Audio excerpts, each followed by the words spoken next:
Hello everyone, I am Amardeep sir to the topic of special rule.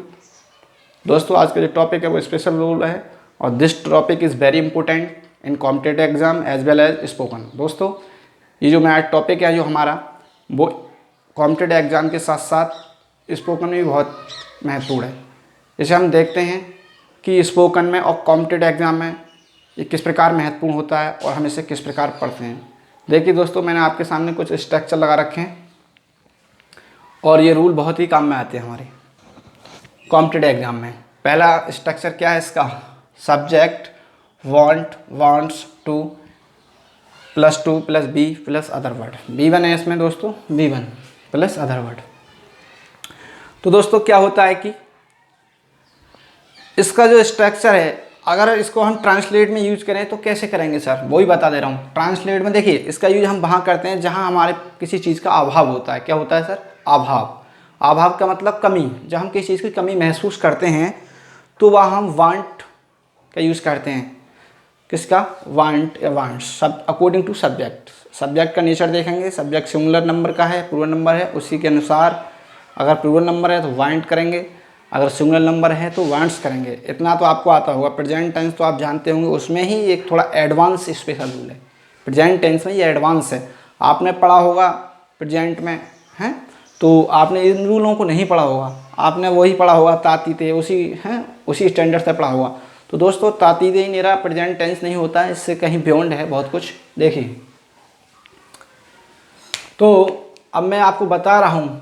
अब जैसे ये है तो हम इसका यूज़ कैसे करेंगे ट्रांसलेट में? देखिए, हर टॉपिक में बता रहा हूँ। पहले सारे पढ़ लो। तो दूसरा है subject want wants to other word noun. तीसरा है subject know knows how to plus B1 how other word.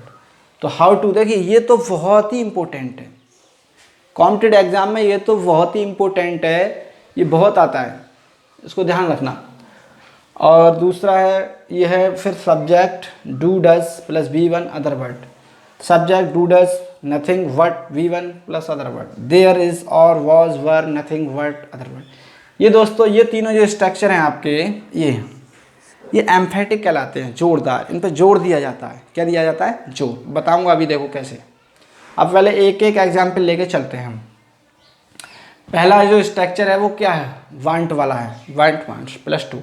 तो वांट प्लस टू का हम कैसे यूज़ करते हैं? देखिए, जैसे मैंने कहा आपसे, मैं आपसे, पहले समझ लो, मैं आपसे मिलना चाहता हूँ या आपको देखना चाहता हूँ, मैं आपसे मिलना चाहता हूँ। तो कैसे बनाएंगे इसको? मैं आपसे मिलना चाहता हूँ। तो कैसे ट्रांसलेट करेंगे इसको? देखिए, आई वॉन्ट। तो दोस्तों यहाँ वांट्स नहीं आएगा। क्यों सर?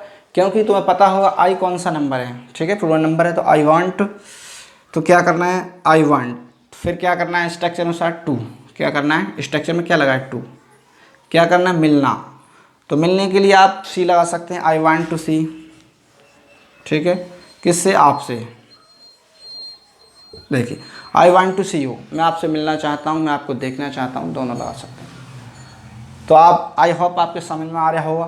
तो वो देखिए, ये अब इसका सर दूसरा स्ट्रक्चर क्या है? नाउन। अदर वर्ड है, नाउन है। तो जो इसमें हमने बताया, इसमें टू नहीं लगाया है। इसमें क्या नहीं लगाया है? टू नहीं लगाया है, केवल वांट और वांट्स ही है। तो इसको देखो कैसे यूज करते हैं। अब सर इसका यूज, इसका हम वांट का यूज कहाँ करते हैं? हमने क्या बताया? अभाव में, जब हमारे पास किसी चीज़ की कमी होती है तो हम वहाँ, किसका? जैसे मैं आपसे मिलना चाहता हूँ तो मुझे अभाव है, आपके लिए थोड़ी कमी है। मैं, आप समझ पा रहे हो? मेरे पास, मैं आपको कुछ चाहता हूँ, आपसे कुछ, मेरे अंदर जो कमी है वो आपसे मिलकर कुछ दूर करना चाहता हूँ। जो मेरी कुछ अंतरात्मा जो कह रही है, कोई ना कोई उसमें रीज़न होगा मेरा अभाव का, वो आपसे मिलकर दूर हो सकता है। देखिए, जैसे मैं कह रहा हूँ, मैं पेन चाहता हूँ, तो मेरे पास पेन का अभाव है, इसलिए मैं पेन चाहता हूँ। मुझे एक शर्ट चाहिए, जैसे लाल शर्ट चाहिए, ये चाहिए है, तो वहाँ भी हम इसका यूज़ करते हैं। जैसे देखिए,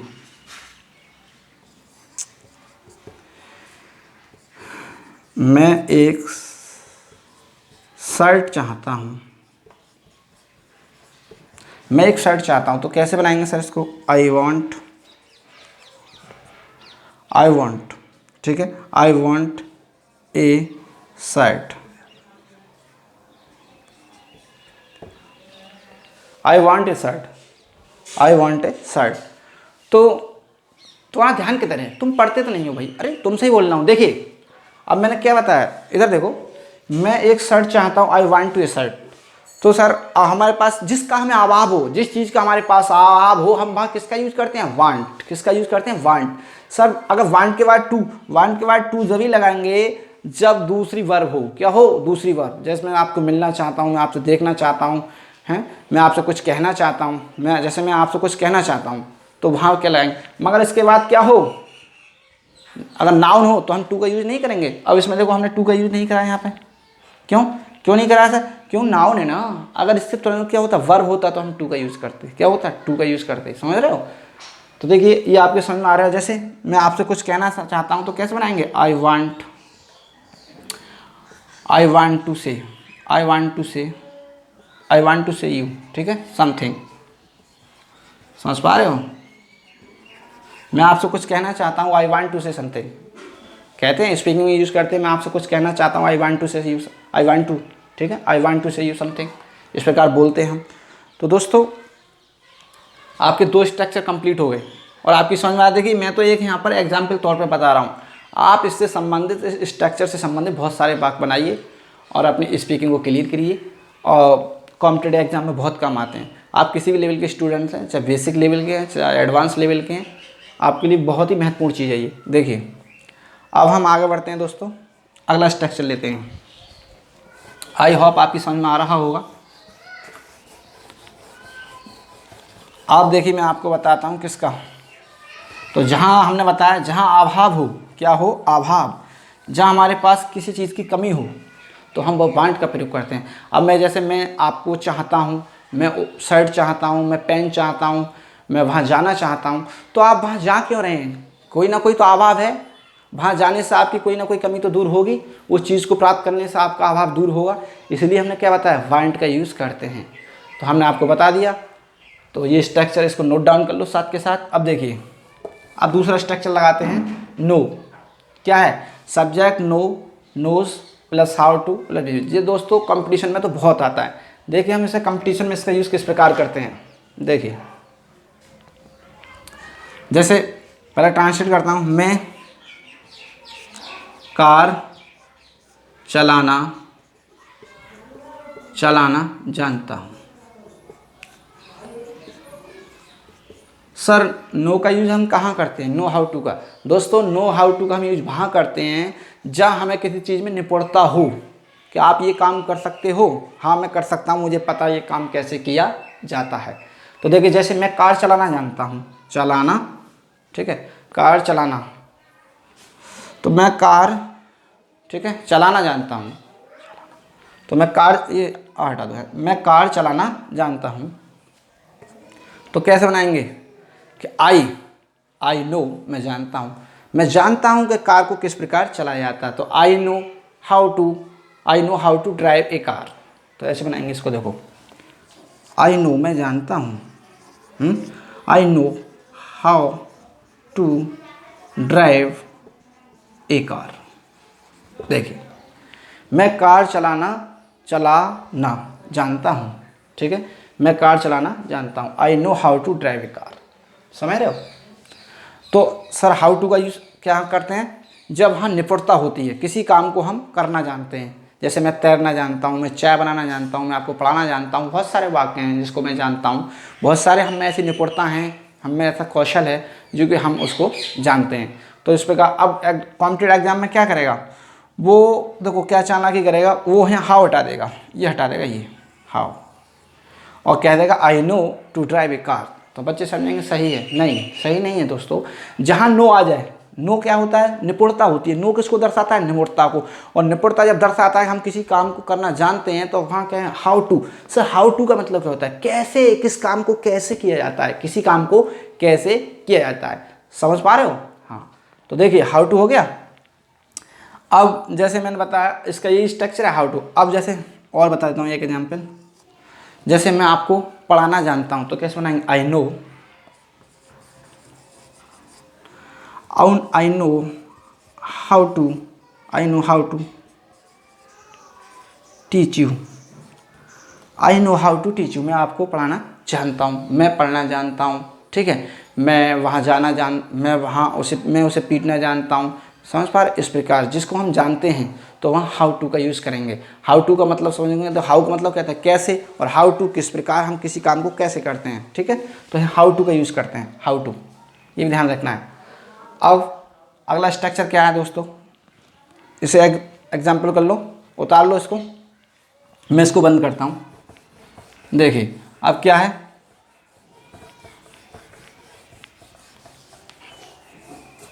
अब क्या है, नो और नोज। अब देखिए ये हो गया, नो नोज हो गया। अब देखिए इसको देखते हैं, ये एम्फेटिक है दोस्तों, इसका भी यूज बहुत होता है। जैसे मैं एक वाक्यांश सुनाता हूँ आपको। जैसे आप पढ़ाई कर रहे हैं और आपने पढ़ा भी मेहनत से करा, तो रिजल्ट जब आया तो आप फेल हो गए सपोज करो। तो जब रिजल्ट आया पापा ने कहा पढ़ते नहीं हो, तो आपने कहा गुस्से में पढ़ता तो हूँ। क्या कहा? पढ़ता तो हूँ।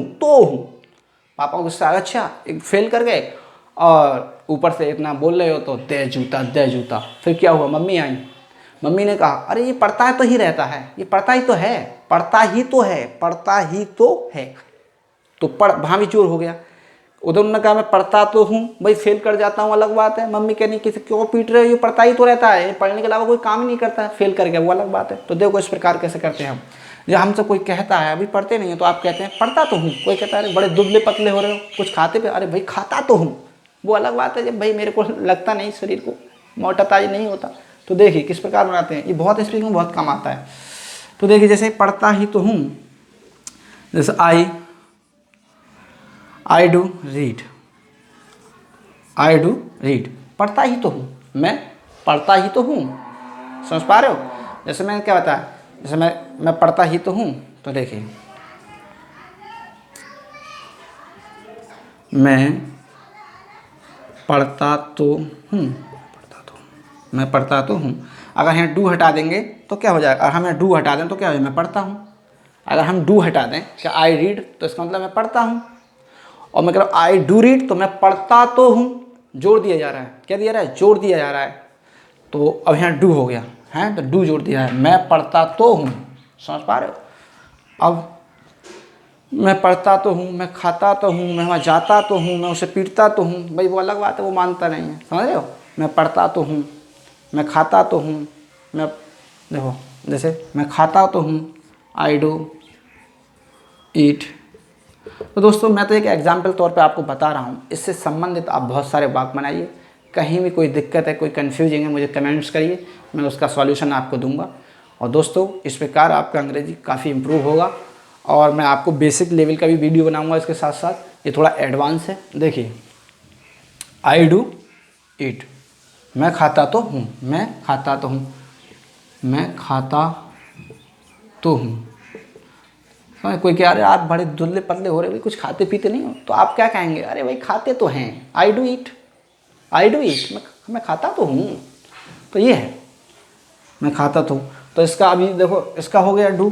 अगर यहाँ ही होता, क्या होता है ही, अगर ही होता तो डज आ जाता। वह खाता तो है, वह जाता तो है, वह पढ़ता तो है। समझ रहे? इतना आप जानते होंगे। जैसे वह जाता तो है, वह जाता तो है, तो ही डज गो। जैसे वह वहाँ जाता तो है, समझ पा रहे हो? He does go to there, ऐसे वह वहाँ जाता तो है, he does go to there, वह वहाँ जाता तो है, ऐसे। तो आई होप आपकी समझ में आ रहा होगा, ये स्पीकिंग में बहुत काम आता है दोस्तों। हाँ, और इसका ट्रांसलेट मैं आपको साथ साथ बता रहा हूँ एग्जाम्पल के साथ साथ, इससे संबंधित बहुत सारे आप वाक्य बनाइए। तो क्या बताया हमने अब, नथिंग, किसका? नथिंग।